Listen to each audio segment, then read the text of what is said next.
Thank you all for tuning into Big Mama Story Time. Story Time. Don't forget to like, subscribe, comment to my page. Here we go. Hi guys, thank you all for tuning into Big Mama Story Time on today. Today I will be reading to you all Disney's Goof Troop, Great Expectations. All right guys, let's get into this.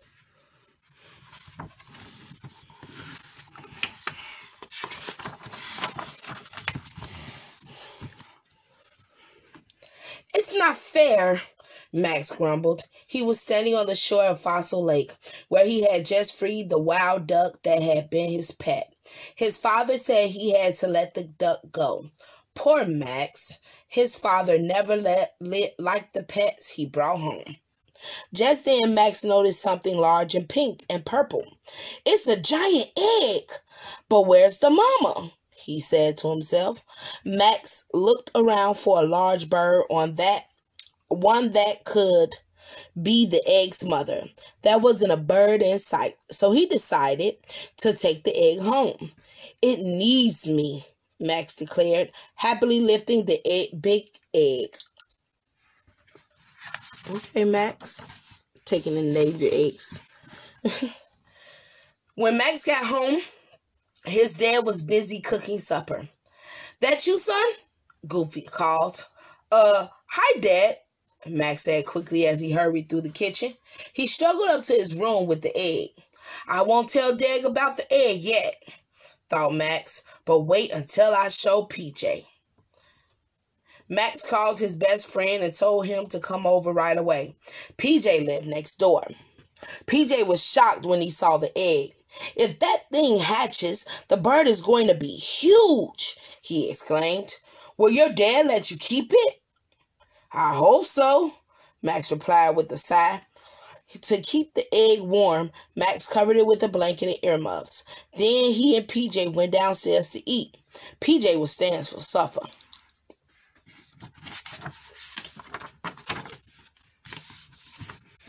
While Max and PJ were eating, strange things started to happen to the egg. First, it began to shake. Then, it began to crack. Finally, a scaly green head poked out. Gronk, the creature cried. Bit by bit, it began to break out of the shell. Oh, we got pink hair too? Okay. When Max and PJ went back upstairs, they couldn't believe their eyes. It looks like a baby dinosaur, PJ sputtered. Max was so happy. He had a new pet. Grunk, the dinosaur gurgled. PJ gulped. I'm out of here, he said, dashing for the door. Good luck, Maxie. Max patted the baby dinosaur. I bet you would like a bath, he said gently. Let's sneak you into the bathroom before Dad comes up. Okay, Maxie.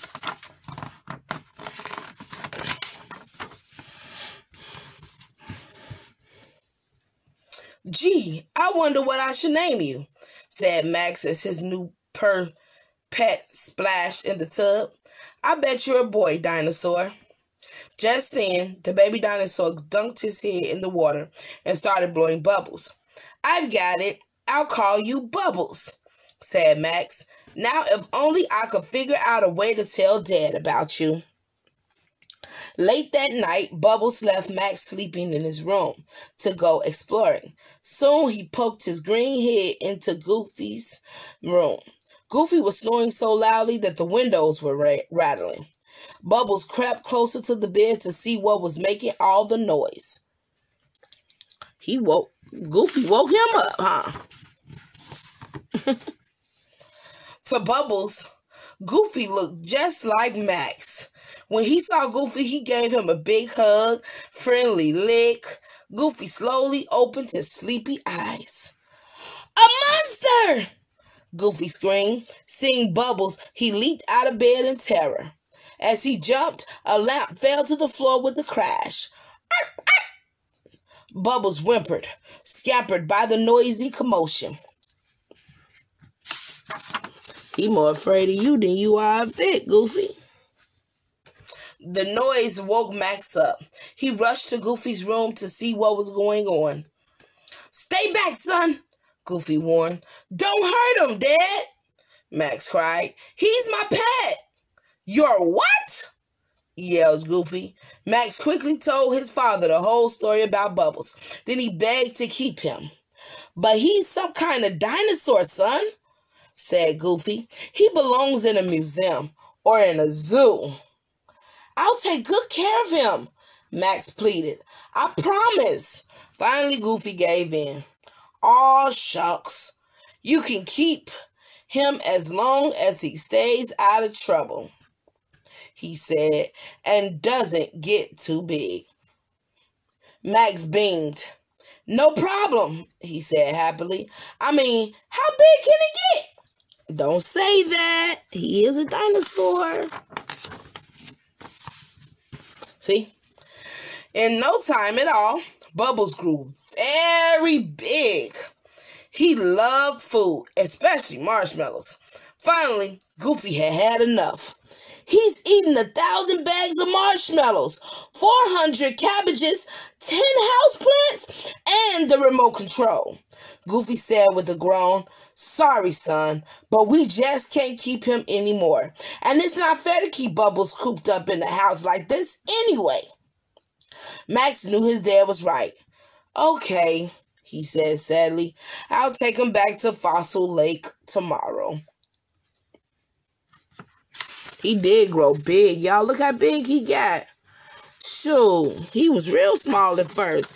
He went from this little thing to this big, huge thing. That's how my dog growing, guys.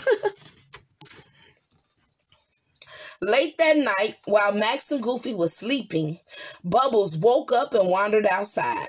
He was hungry. He found a tasty shrub in PJ's front yard. Munch, munch, munch. Bubbles chewed so loudly that Pete woke up. Petey was PJ's dad. "Who's out there?" Pete shouted from the bedroom window. Max and Goofy heard the noise too.